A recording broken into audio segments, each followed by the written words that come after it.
Welcome to Taste of Revenge. If you're into cold revenge and dark justice, hit that subscribe and like button. This story will haunt you. My name is Elaine Porter. I'm 61 years old, widowed. I live in a quiet lakeside town in northern Michigan where the summer tourists come and go, but the silence stays. I used to think silence was something you earned, a kind of reward for a life well lived. But now I know better. Silence can also be punishment. A long, echoing pause where a voice should be. A dinner table set for 3, and only one person shows up. A wedding invitation that never comes. This story begins with a single email, just like it did for others before me, a message that changed everything. It was a cold Thursday morning in April. I had just returned from the market with fresh tulips, a little ritual I started after David passed away.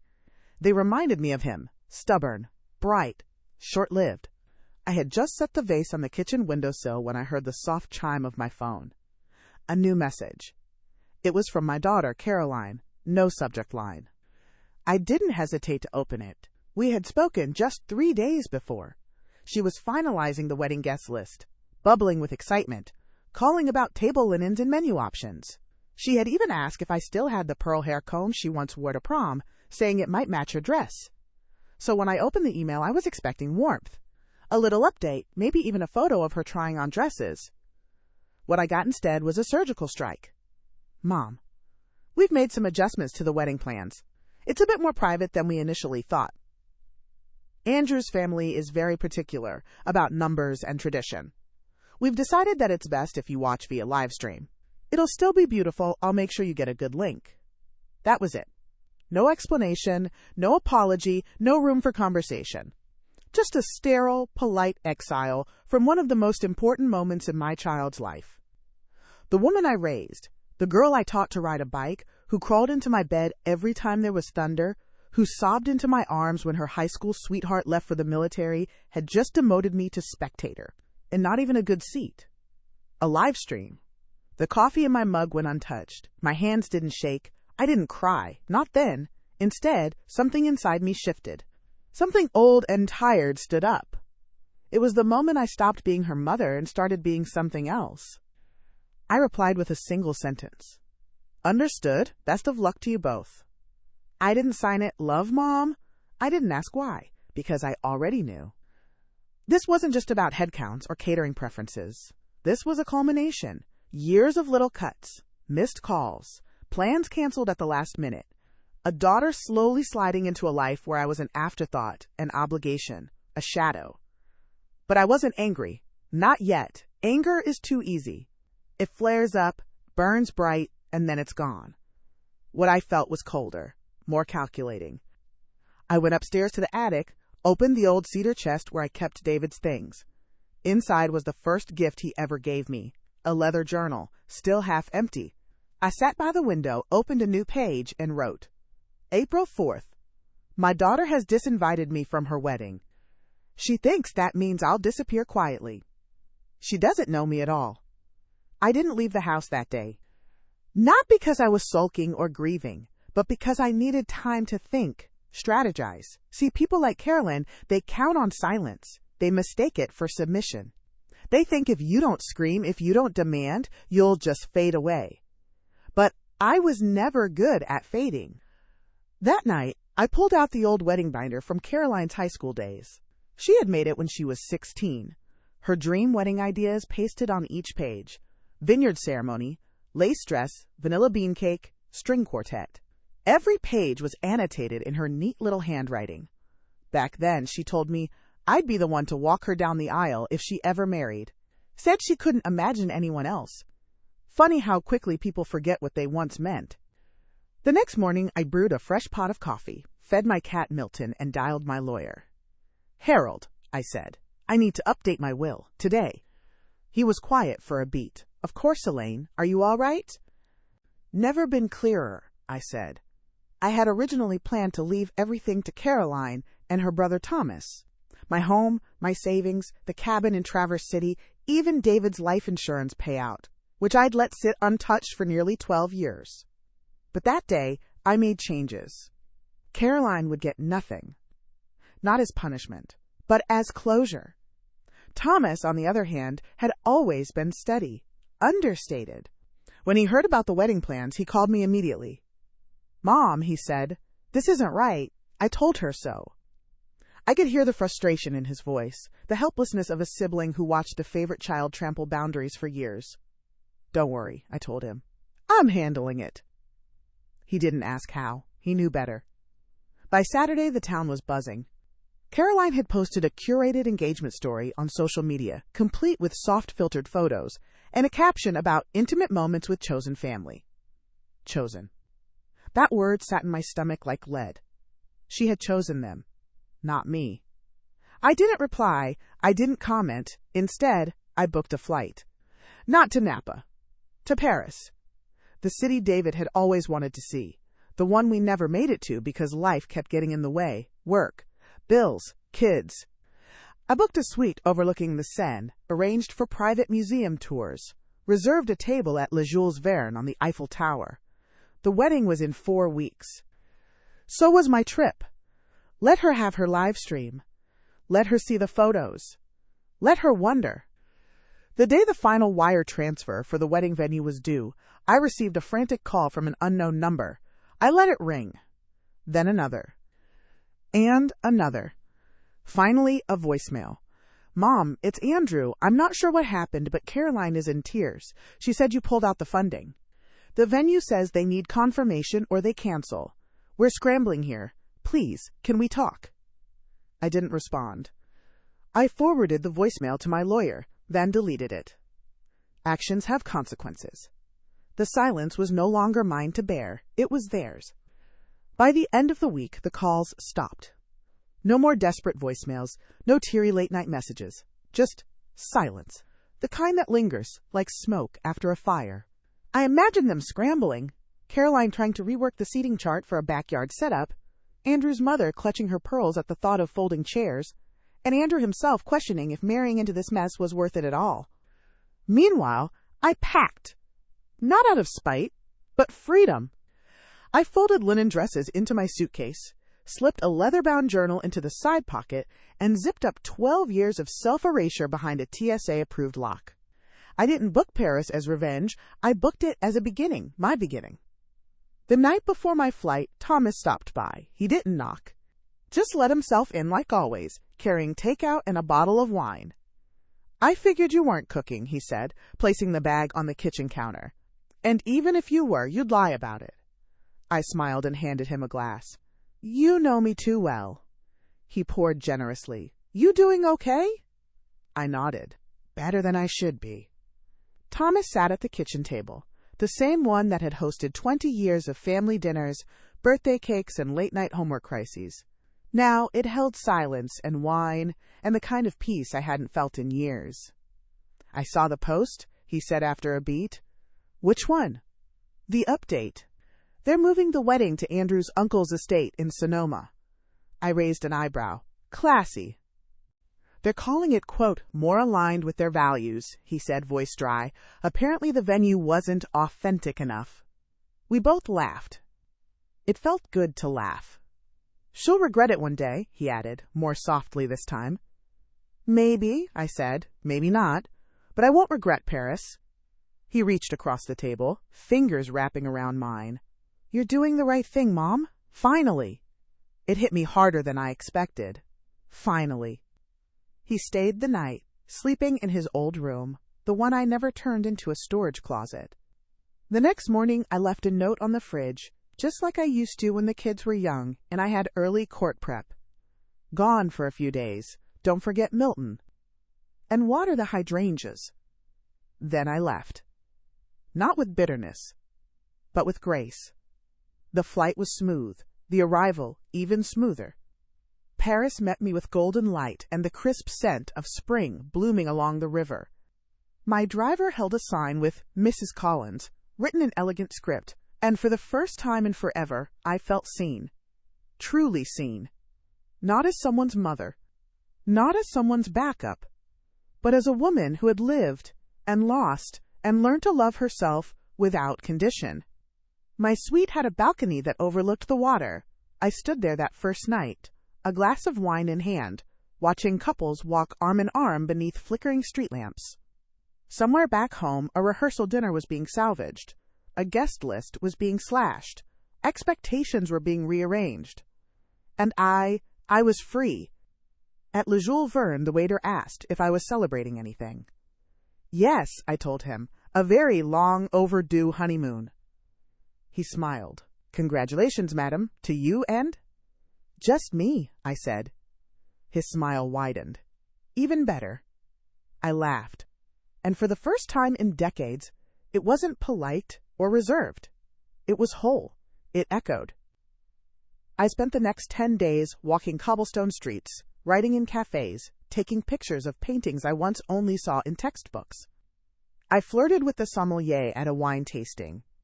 I danced barefoot on the balcony one night when it rained, the Eiffel Tower blinking behind me like the world was finally winking back. And when I flew home, I didn't check my phone. Not once. Because I wasn't returning to a role, I was returning to myself. When I landed, there were 137 unread messages. I deleted them all. Except one. From Thomas.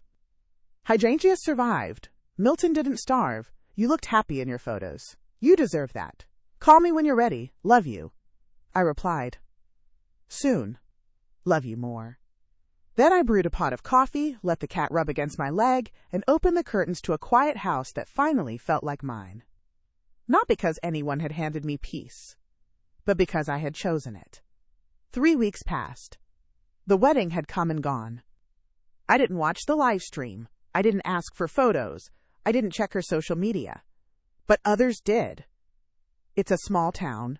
People talk. Mrs. Gardner, who runs the florist shop on Main, mentioned she saw pictures from the wedding online. Said the flowers looked wilted. Said Caroline didn't smile in a single photo. I nodded politely and changed the subject. But something about that lingered. Thomas came by a few days later, carrying a manila envelope. She sent these, he said, dropping it on the kitchen table. Said she thought you might want them.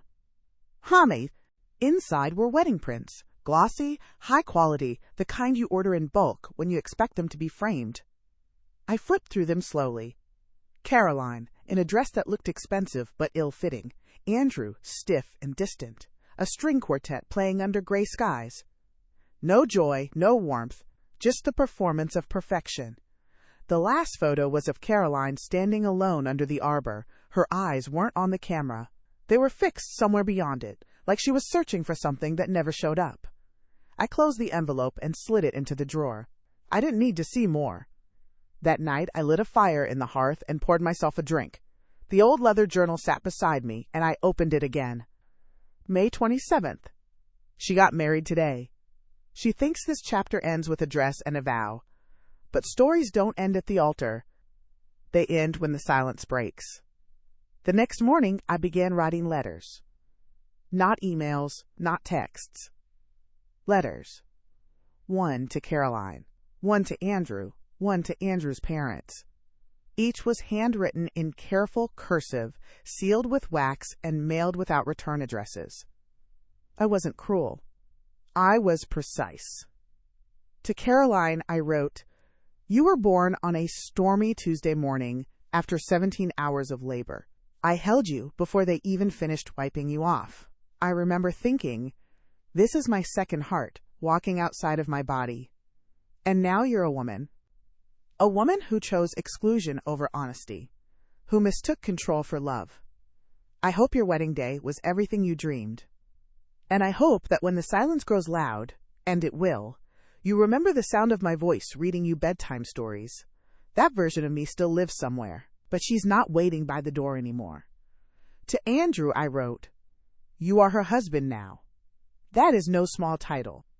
And though I have no seat at your table, you've sat at mine, on holidays, birthdays, quiet Sunday dinners. I welcomed you, I accepted you. Remember that when you find her eyes drifting, her smile faltering, her spine bending under the weight of curated happiness. She is many things, but she is not unbreakable." To his mother, I wrote only one sentence. Thank you for showing me exactly what kind of family my daughter thinks she deserves. After the letters were sent, I didn't wait for a response. I didn't need one. This wasn't about starting a war. It was about ending the pretense.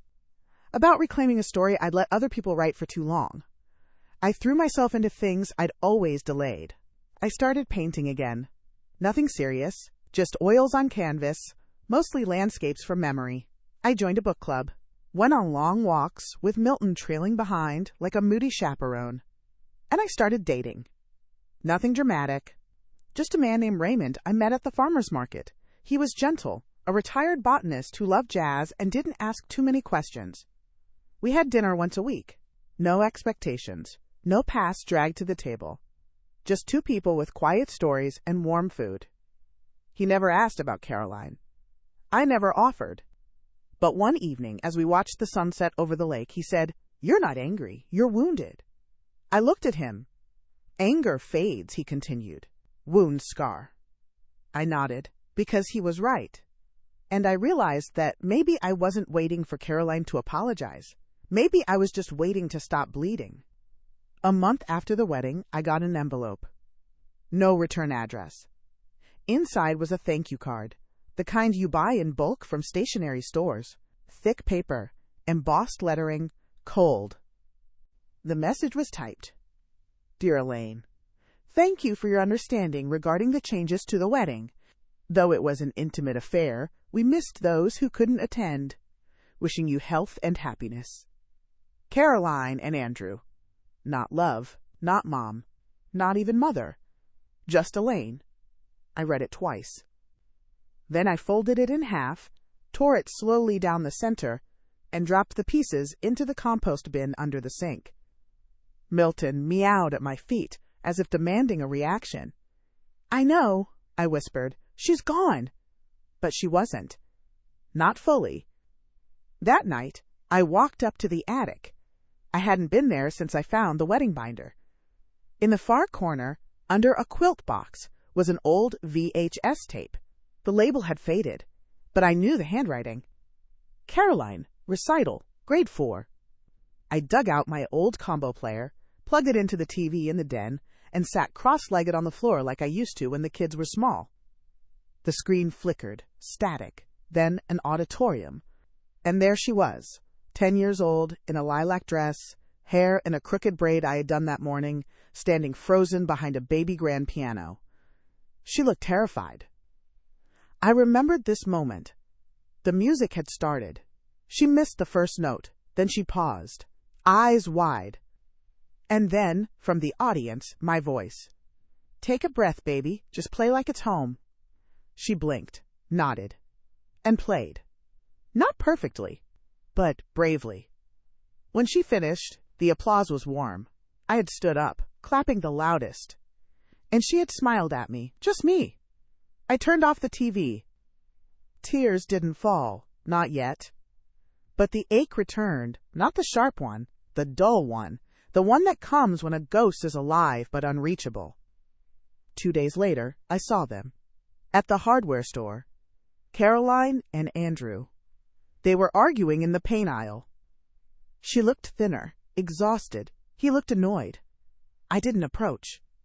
But she saw me. For a flicker of a second, our eyes met. Her mouth parted, maybe to speak, maybe to apologize, maybe to lash out, I'll never know. Because I turned and walked away. Not out of cruelty. Out of mercy. That night, Thomas called again. "She's asking about you," he said. "Wants to meet." "No," I said gently. "Not yet." "She is different now." "So am I." He was quiet for a long time. Then, "Are you okay, Mom?" I looked around. The fire was lit. My tea was steeping. Milton was curled by the couch. "I am," I said, "for the first time in years." He sighed. "All right, when you're ready." "I'll let you know." But what I didn't tell Thomas was that I had a plan. A final act. Not revenge. Legacy. I started with the lawyer. Harold had been handling my affairs for years. I trusted him. Not just with legalities, but with intentions. "I want to set up a trust," I told him. For Thomas? He asked, scribbling notes. Yes, and for someone else. He looked up. I smiled. Someone who isn't born yet. He blinked. You're thinking long term. Precisely. I gave him the details, the structure, the stipulations. He listened carefully, only interrupting once to say, You've really thought this through. I've had time. When we finished, he leaned back. You know this won't go unnoticed. I'm counting on that. He didn't ask what I meant, but I think he knew. Next, I made a donation. $50,000 to the university where Caroline had earned her psychology degree. In her name. Anonymous at first. But I instructed the foundation to notify her with a plaque in honor of Caroline Porter for resilience, rebuilding, and the work of repair. I wanted her to wonder, not about the money, but about the message.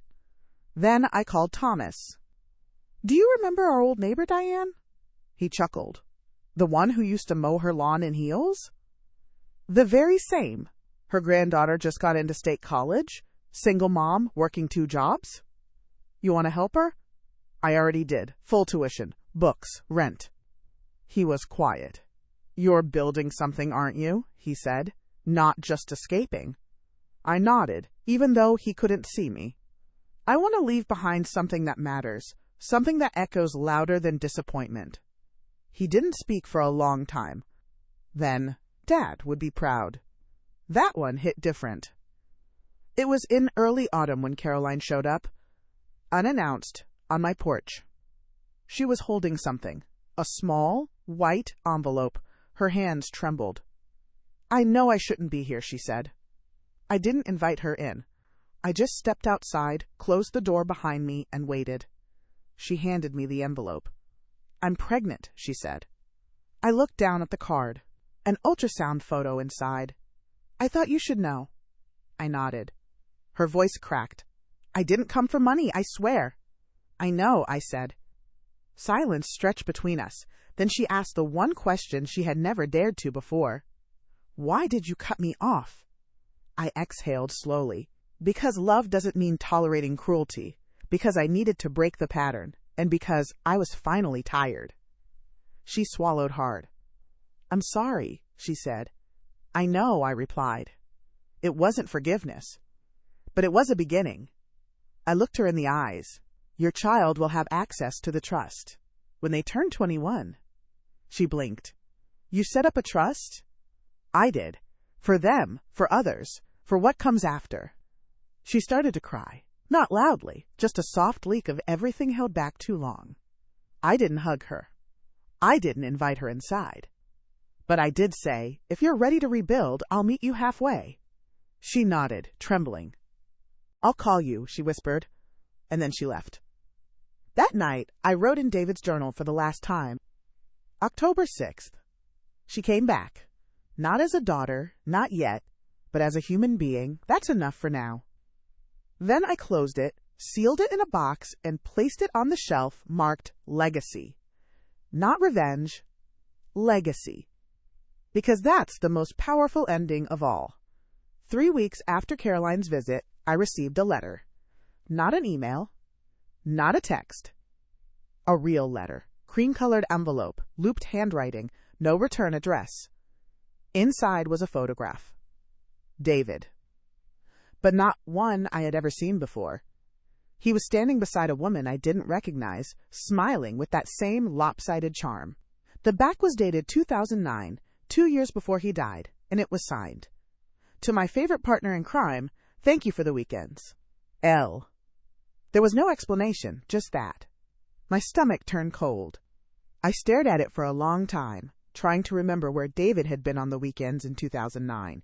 He had told me he was volunteering at the Veterans Home, sometimes out fishing with his brother, always busy. L. The name crawled across my mind like a cracked whisper. Leona, his former paralegal, quiet, polite, young. Had it been her? I didn't know what shook me more, the idea of an affair, or the idea that someone had waited this long to tell me. I sat with it for hours. Then I tore the photo in half and threw it in the fireplace. I wasn't going to let the dead ruin what the living still had a chance to repair. But it left a scar. It made me question how many things I thought were whole had really been broken all along. And that's when I realized the true revenge wasn't about Caroline. It wasn't about the wedding. It was about the illusion of family. The idea that blood meant truth, that roles meant loyalty, that titles like wife or mother or daughter guaranteed something real. I spent my entire adult life playing those roles. Now I was ready to author one, not play it.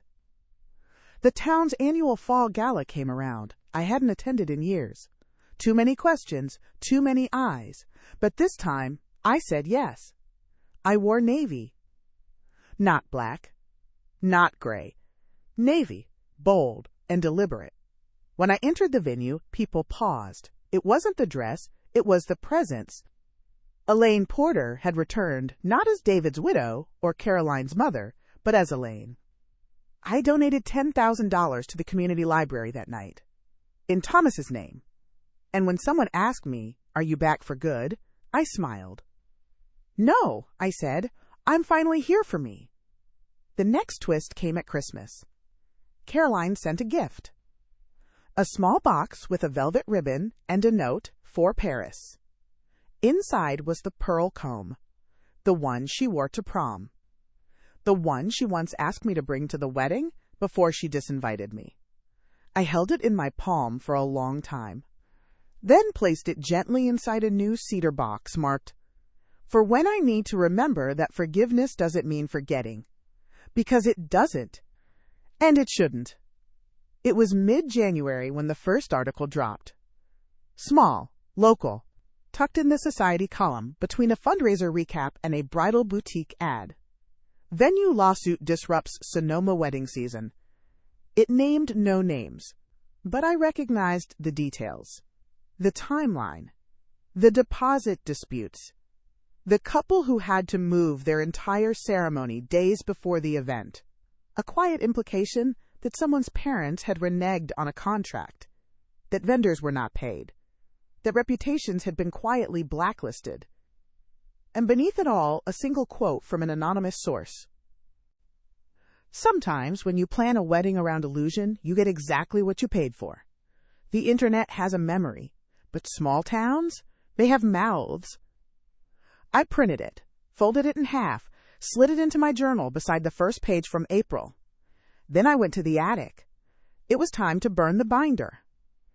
Not metaphorically, literally. The wedding binder, Caroline's teenage scrapbook of dreams and dresses and handwritten promises, still sat in my cedar chest, aging like fine irony. I took it outside, lit the fire pit, and watched it curl and blacken page by page. The lace cutout. The dress sketch. The note that said, "Have Mom walk me down the aisle." It burned like brittle regret. But I didn't feel regret. I felt release. And something else. Clarity. The real revenge was not ruining a wedding. It was stripping the illusion of power that people thought they held over you. The kind of power that makes them think they can rewrite your role, downsize your presence, and expect you to swallow the insult whole. I didn't want Caroline to beg me back. I wanted her to live with the memory that she made herself smaller by excluding me, and that I, given the same moment, chose to expand. In February, I got a message request on Facebook. Name, Vanessa Powell. It took me a moment. Then I remembered. David's old college friend. They had kept in touch occasionally, mostly about cases or reunions. I hadn't seen her since his funeral. I clicked accept. Her message was short. Greater than, Elaine. I debated sending this, but I need you to know. Caroline reached out to me, said she found something in David's files. She's asking about 2009, about someone named L. My chest went still. The photograph. The affair. Caroline knew. But why ask Vanessa? I replied, "Thank you for telling me. Can you send me what she sent you?" It came that night, a scanned note, scribbled in the corner of one of David's old case briefs. Nothing explicit. But the initials matched. The timeline aligned. I should have felt betrayed again. Instead, I felt power. Because the last card Caroline had, the moral high ground of being the wronged daughter, had slipped from her hands. Now she had her own silence to chew on. I poured myself a glass of wine, the same red I had shared in Paris. I toasted no one in particular. And I wrote in my journal, February 12th. She's starting to learn that the truth isn't clean. It's jagged. And sometimes it cuts everyone. A week later, Thomas came over. He had a photo in his hand. "Look familiar?" he asked. It was Caroline, at a local grocery store, eyes red, distracted. She looked hollow. What happened to her? She found out more than she wanted, he said, and now she's calling everyone, trying to piece together things she wasn't ready to know. She wanted a private wedding, I said. Now she has a private reckoning. Thomas didn't laugh. He looked tired, sad even. "She asked me to talk to you," he said after a pause. "About what?" "About maybe reconnecting, trying again." I stared at the fire. "Is that what you think I should do?" He didn't answer immediately. "I think she's unraveling. And people unravel differently. Some lash out, others shut down. But either way, they don't always mean to destroy. They're just trying not to drown." I sighed. "And you? You think she deserves another rope?" "I think you do," he said. "Not for her, for you. You've done the hard part. You let go. Now maybe you can choose what to hold." It sat with me. Heavy. Real. Maybe the greatest revenge wasn't absence. Maybe it was radical, uncomfortable peace. The kind where you see the person who hurt you, not to let them back in, but to prove that their choices didn't end you. They evolved you. The next morning, I invited her to lunch. Not dinner. Not the house. Neutral ground. A little cafe by the harbor where they served soup in bread bowls and let you linger without rushing. Caroline came alone. No makeup. No jewelry. Hair tied back. She looked younger and older all at once. When she sat down, she didn't speak. Neither did I. Not for a while. Finally, she said, "I know. I figured." She reached into her coat pocket and slid something across the table. It was the torn photo. David and the woman.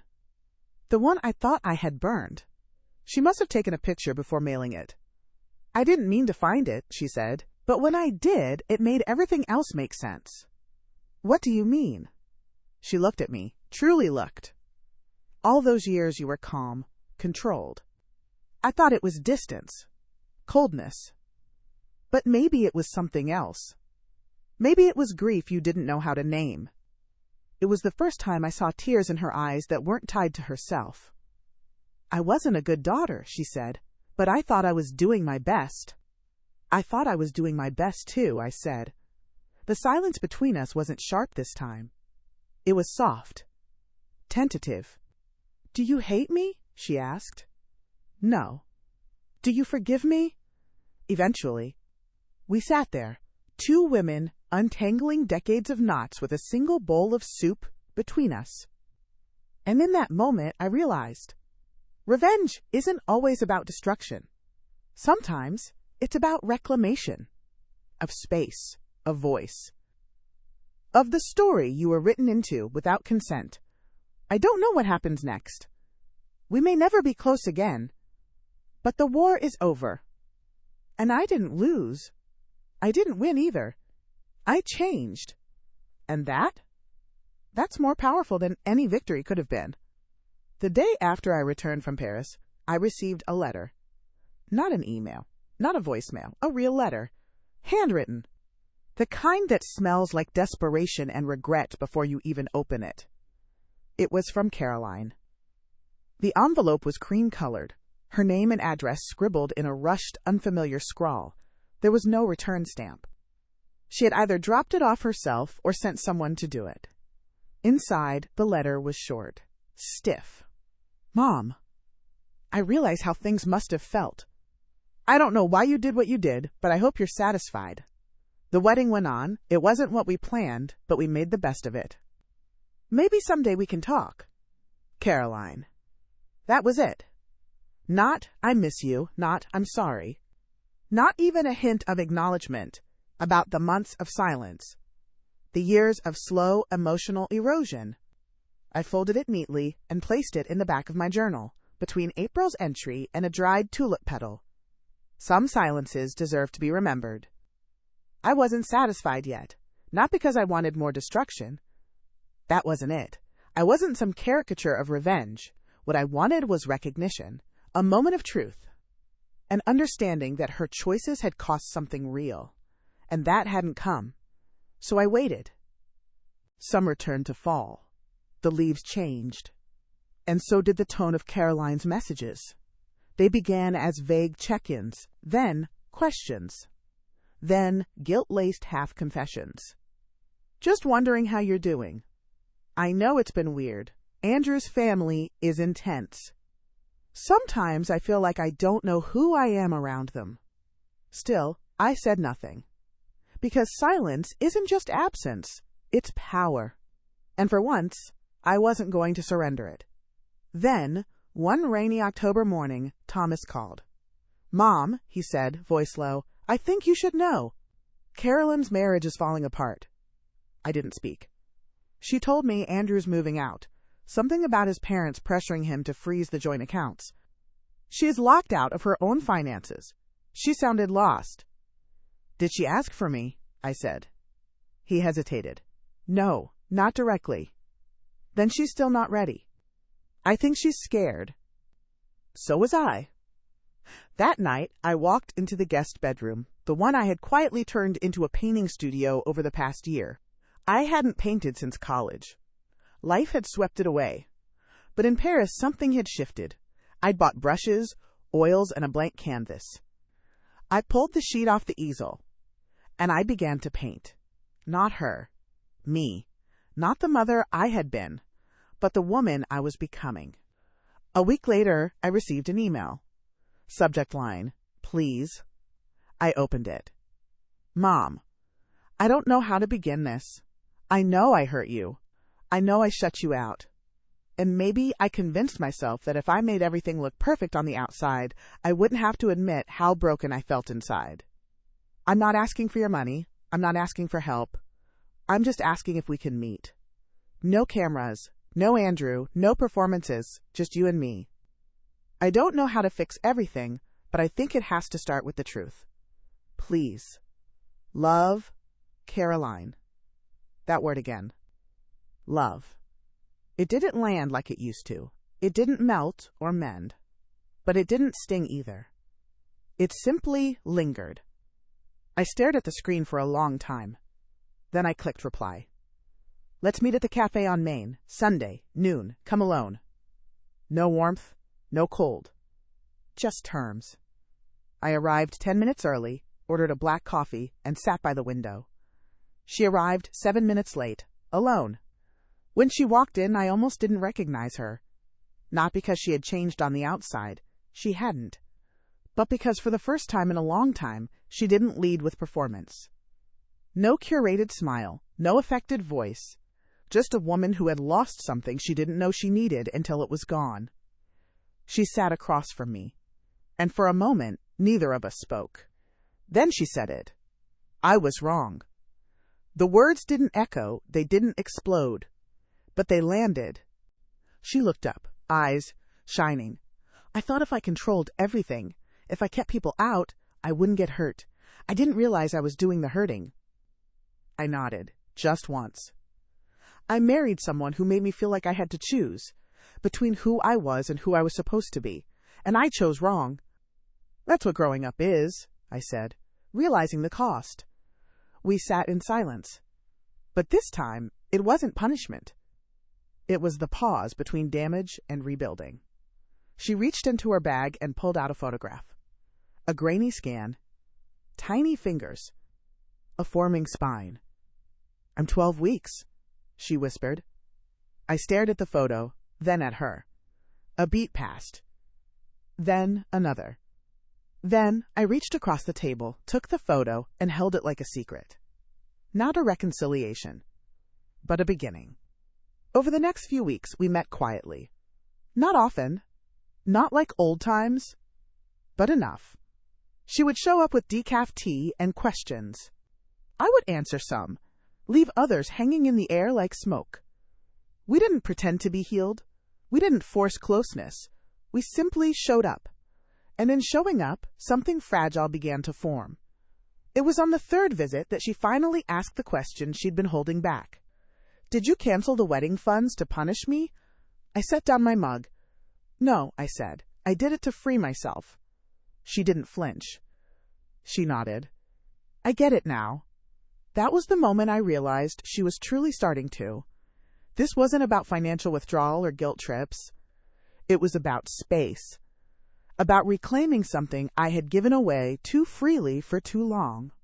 She had made her choices. And now she was learning how to live with them. I didn't rush in to rescue her. I didn't offer solutions. I simply let the silence speak for itself. One evening she brought over a box. "This was in storage at Andrew's," she said. "It's your wedding binder. From when I was 16. I opened the lid. Inside were pages I hadn't seen in years, dreams folded like napkins at a reception table never set. Caroline reached for a loose photo. "I forgot I used to want you to walk me down the aisle." I said nothing. She held the picture up to the light. "I think I forgot a lot of things." We sat together on the floor, thumbing through a decade of once upon a times. At the bottom of the box was something I hadn't remembered. An old VHS tape, labeled in Caroline's handwriting, "Mom and Me Prom Dress Shopping." I laughed. "This still exists?" She blushed. "I think we fought the whole time. You wanted red sequins. I wanted you to look like you respected yourself." She smirked. "I still don't respect myself." I looked at her, more serious now. "That's not true." She swallowed hard. And for the first time since she was a little girl, she leaned her head on my shoulder. We didn't watch the tape. Not yet. Some memories don't need revisiting. They just need to be held. Then winter came. And with it, the slow descent of things once on fire. The divorce was finalized in January. Andrew moved back east. No calls, no final words. Just a severed thread. I didn't ask for details. Caroline didn't offer many. But I noticed small things. Her hands no longer shook when she held a coffee cup. Her laughter returned in short, honest bursts. She began to show up at the grocery store again, smiling at neighbors she once avoided. And one day, without fanfare, she handed me a manila envelope. "I want you to see this." Inside was a legal document, her revised will. She had appointed me as emergency guardian. "In case something happens," she said, "with the baby." I nodded slowly, running a thumb over the embossed stamp. "I want them to know you," she added. "I want them to know where they come from." It was a strange, quiet redemption. Not flashy, not viral, but real. I didn't forgive her because she needed it. I forgave her because I didn't want to carry the burden into a new generation. The baby came early. 7 weeks too soon. A flurry of hospital beeps, IV lines, tense doctors, and prayers whispered in sterile hallways. I waited outside the delivery room the same way I had waited when she was 5 and got her first stitches. Back then, I offered lollipops. This time, I brought silence and steel. She came out looking ghostly. "It's a girl," she said. Then her face cracked open. "She's not breathing." I didn't move. I simply reached for her hand and held it in both of mine. 3 minutes later, the nurse came out. "She's stable," she said. "We're moving her to NICU, but she's breathing on her own now." Caroline crumpled. Not with grief, but release. She sobbed into my coat like the child she once was, and I held her like the mother I'd always been. Not because she deserved it, but because I did. I deserved to be whole again. 3 weeks later, I stood in the hospital hallway, watching through the glass. Inside the incubator was the tiniest life I had ever seen. They named her Hope. Caroline came up beside me. "She's got your nose," she whispered. "I hope she gets your stubbornness." Caroline smiled. "She'll need it." There was a long pause. Then I said something I didn't plan to. I added you back. She turned to me. To the will, to everything. Her lips parted. Why? I looked at her. Not as the daughter who had once exiled me, but as the woman who had clawed her way back to truth. Because legacies aren't about bloodlines. They're about what you leave behind that still breathes. She stared at me for a long moment, and then she cried. But this time, it wasn't shame or regret. It was gratitude. And maybe something close to grace. 2 months passed. Hope came home. Caroline moved back in temporarily, just until she found her footing again, or so she said. But I knew she wasn't looking for apartments. She was looking for grounding. She took the guest room, turned it into a nursery, painted the walls soft yellow, hung tiny stars from the ceiling, filled the drawers with little onesies folded like peace offerings. I let her. Not because I'd forgotten the pain, but because I saw the effort. And effort matters. Some nights, she'd knock on my door just to sit with me. We didn't always talk. Sometimes we watched baking shows in silence. Other nights, she'd ask about my childhood, about Dad, about what love looked like before it got complicated. One night, she asked something different. What would you have said if I had asked you to give a toast at the wedding? I paused. Honestly? She nodded. I sipped my tea. I would have told the room that raising you was like tending a wild garden. You weren't always easy, but you were always full of life, and even when you grew in directions I didn't expect, I never stopped thinking you were beautiful. She stared at the floor. I would have loved that, she whispered. I know. She didn't cry. She just closed her eyes for a second. Then she said, I'm sorry I made you miss it. And I replied, you didn't make me miss it, you just made me realize it wasn't mine to miss. She looked confused. So I added, a wedding is a performance. A marriage is the show. You cut me from the performance. But I was never part of that act anyway. Now that the curtain's fallen, we can start the real story. She nodded, slowly. I want you there next time, she said, then quickly added, not that there will be a next time, just if there ever is. I smiled. I'll be there if you mean it. And we left it at that. One afternoon, a letter arrived in the mail. No return address. Inside was a wedding photo. Andrew and Caroline. Unopened champagne, faded flowers, forced smiles. On the back, scribbled in her handwriting. I don't even remember this day clearly, but I remember watching your Paris photos that night. You looked happy. I hated you for it. And I envied you too. No signature. No ask. Just truth. I burned the photo in the fireplace that night. Not in anger, but as a closing ceremony. A funeral for an old chapter. Hope started crawling 2 weeks later. Caroline caught it on video. She showed me like it was a gift. And in a way, it was. The first moment, we both celebrated the same thing at the same time without resentment buried underneath. It felt small and huge. The final twist came on a Tuesday. We were having lunch, grilled cheese and tomato soup, the comfort combo from my childhood. Caroline was feeding Hope, humming an old lullaby I used to sing. And then she said it, like a passing thought. Did you ever consider showing up anyway, to the wedding? I didn't look at her, just dipped my sandwich in the soup and said no. You really wouldn't have? No. Why? I looked at her now. I don't go where I'm not welcome. She bit her lip. What if I had changed my mind? You didn't. Silence. She tried to smile, but it faltered.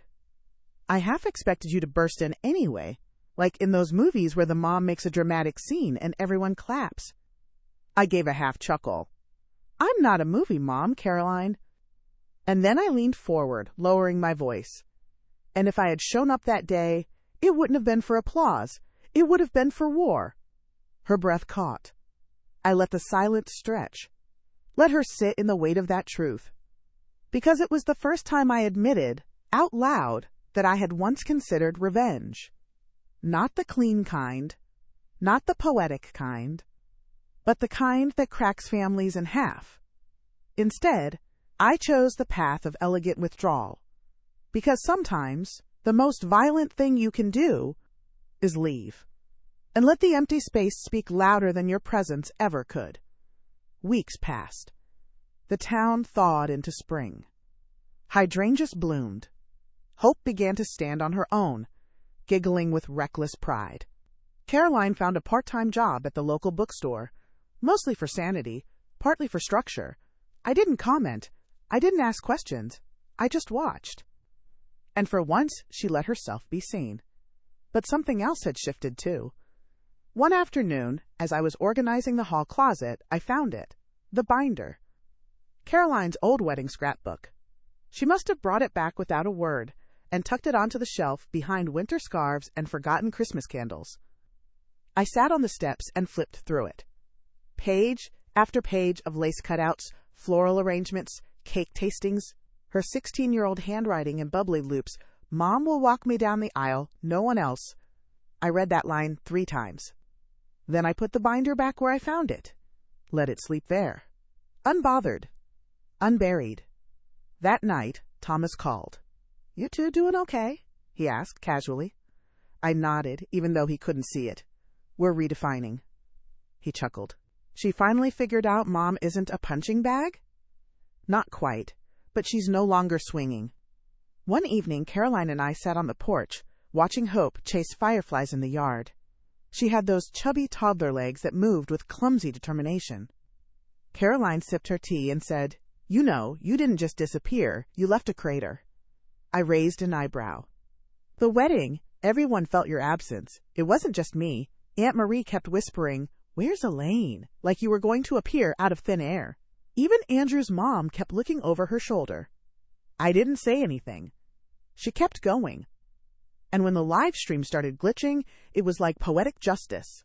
The one person I banished ended up with the only good seat." I smiled into my cup. "You never told me how you pulled the funding," she added. "I didn't pull it, I redirected it." "To Paris?" "No, to peace." Caroline looked at me like she wanted to argue, or cry, or laugh.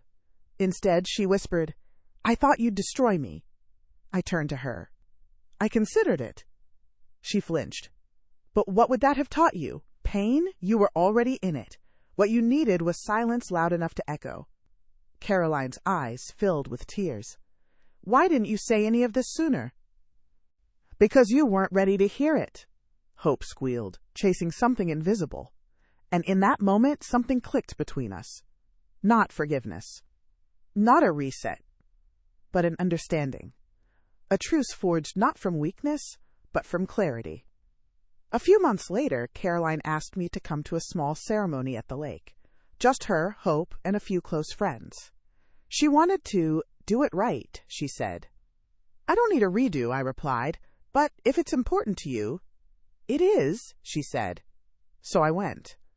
There was no orchestra, no chandeliers, no curated Instagram posts. Just a soft breeze, a handwritten vow, and a toddler throwing pebbles into the water. This time, Caroline wore no veil. But she looked clearer than I'd ever seen her. She took my hand at the end and said, "Thank you for showing up." And I said, "Thank you for inviting me." Because that's all any of us really want, isn't it? To be invited. Not forced. Not guilted. Just wanted. Years later, when Hope was 7, she asked me why I didn't go to her parents' first wedding.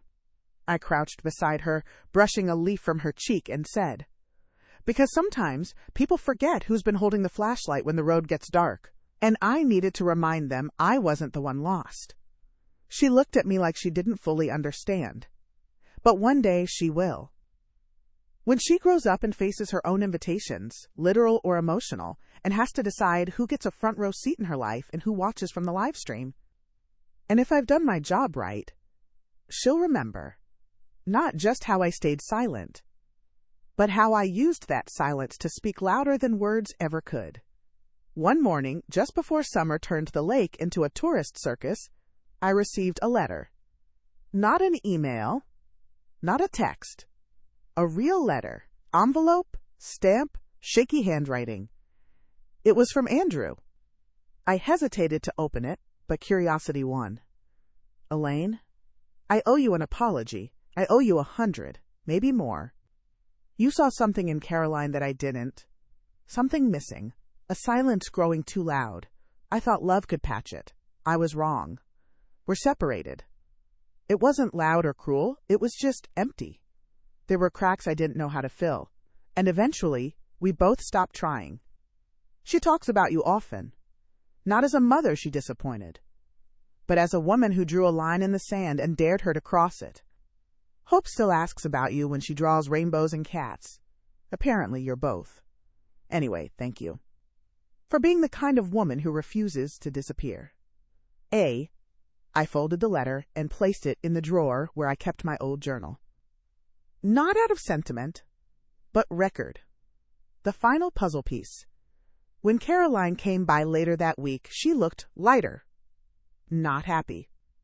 Not devastated. But stripped of illusion. She stood in my kitchen, watching me slice peaches, and finally said, I hated you. I didn't flinch. She continued.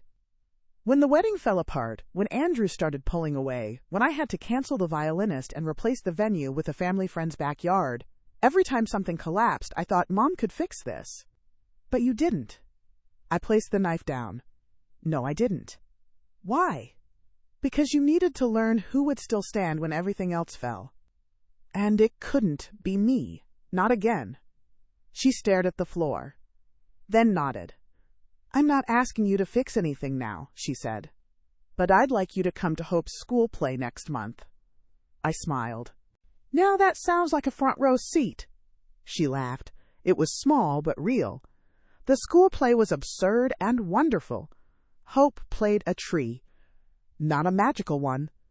Just a tree. She waved her arms and shouted lines about sunshine and photosynthesis. And I clapped like she'd won a Tony Award. Afterward, we took photos by the bleachers. Caroline put her arm around me, and for the first time in years, it didn't feel like a performance. It felt like placement. Not a return. A choice. Later that night, alone again, I walked down to the edge of the lake. The water was still. The moon looked like it had secrets.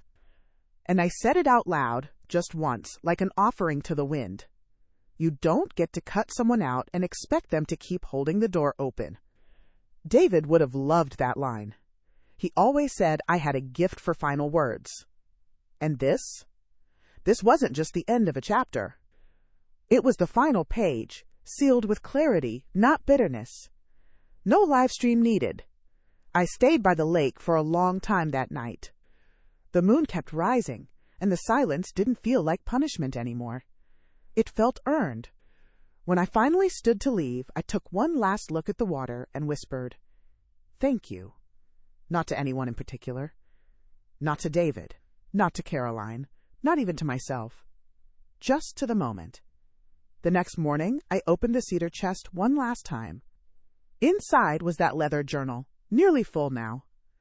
I flipped back through the entries, skimming my own handwriting like it belonged to someone else. The ink had changed. The slant of my script had grown steadier, bolder. Less space between words. More declarations, fewer questions. I reached the final page. Wrote one last line. This silence belongs to me now. Then I closed the book. Caroline calls sometimes now. Not every day. But enough. She sends photos of Hope at school, in muddy rain boots or with missing teeth. Sometimes they come with short apologies tucked between emojis. Sometimes not. Either way, I smile. She's learning. And that's more than I ever asked. I've started hosting writing workshops in town. Just a small circle, mostly women in their 50s and 60s, carrying bruises no one sees. We write about grief. We write about memory. We write about the things we didn't say when we should have. And every time someone shares a piece that cracks the room open, I tell them the same thing. You're not too late. You were just waiting for the silence to become your voice. They always nod. Because they know. Hope visited last weekend. Just her and a stuffed rabbit with a missing ear. She asked if I still had the pearl hair comb from Caroline's prom. I told her I did. She said, "Can I wear it one day when I get married?" I smiled. "Only if I get to walk you down the aisle." She grinned. "Deal." And in that moment, I knew. The cycle had been broken. Not with rage, not with cruelty, not with screaming matches or slammed doors, but with stillness. With one woman refusing to shrink. With one voice saying, "No, not again." My name is Elaine Porter. I'm 61 years old. And I wasn't disinvited for my daughter's wedding. I chose not to attend. "Now that sounds like a front row seat," she laughed. It was small but real. The school play was absurd and wonderful. Hope played a tree. Not a magical one. Just a tree. She waved her arms and shouted lines about sunshine and photosynthesis, and I clapped like she'd won a Tony Award. Afterward, we took photos by the bleachers. Caroline put her arm around me, and for the first time in years, it didn't feel like a performance. It felt like placement, not a return. A choice. Later that night, alone again, I walked down to the edge of the lake. The water was still. The moon looked like it had secrets. And I said it out loud, just once, like an offering to the wind. You don't get to cut someone out and expect them to keep holding the door open. David would have loved that line. He always said I had a gift for final words. And this? This wasn't just the end of a chapter. It was the final page, sealed with clarity, not bitterness. No live stream needed. I stayed by the lake for a long time that night. The moon kept rising, and the silence didn't feel like punishment anymore. It felt earned. When I finally stood to leave, I took one last look at the water and whispered, "Thank you." Not to anyone in particular. Not to David. Not to Caroline. Not even to myself. Just to the moment. The next morning, I opened the cedar chest one last time. Inside was that leather journal, nearly full now. I flipped back through the entries, skimming my own handwriting like it belonged to someone else.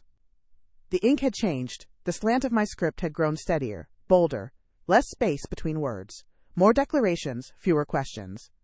I reached the final page. Wrote one last line. This silence belongs to me now. Then I closed the book.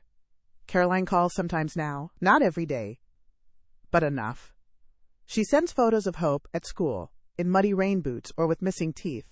Sometimes they come with short apologies tucked between emojis. Sometimes not. Either way, I smile. She's learning, and that's more than I ever asked. I've started hosting writing workshops in town. Just a small circle, mostly women in their 50s and 60s, carrying bruises no one sees. We write about grief. We write about memory. We write about the things we didn't say when we should have. And every time someone shares a piece that cracks the room open, I tell them the same thing. You're not too late. You were just waiting for the silence to become your voice. They always nod. Because they know. Hope visited last weekend. Just her and a stuffed rabbit with a missing ear. She asked if I still had the pearl hair comb from Caroline's prom. I told her I did. She said, "Can I wear it one day when I get married?" I smiled.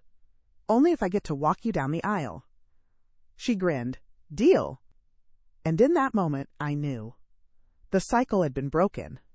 Not with rage, not with cruelty, not with screaming matches or slammed doors, but with stillness. With one woman refusing to shrink. With one voice saying, "No, not again." My name is Elaine Porter. I'm 61 years old, and I wasn't disinvited from my daughter's wedding. I chose not to attend. There's a difference. And that, after everything, that is the most powerful revenge of all. If that hit you deep, imagine what's coming next. Subscribe, like, and welcome to Taste of Revenge.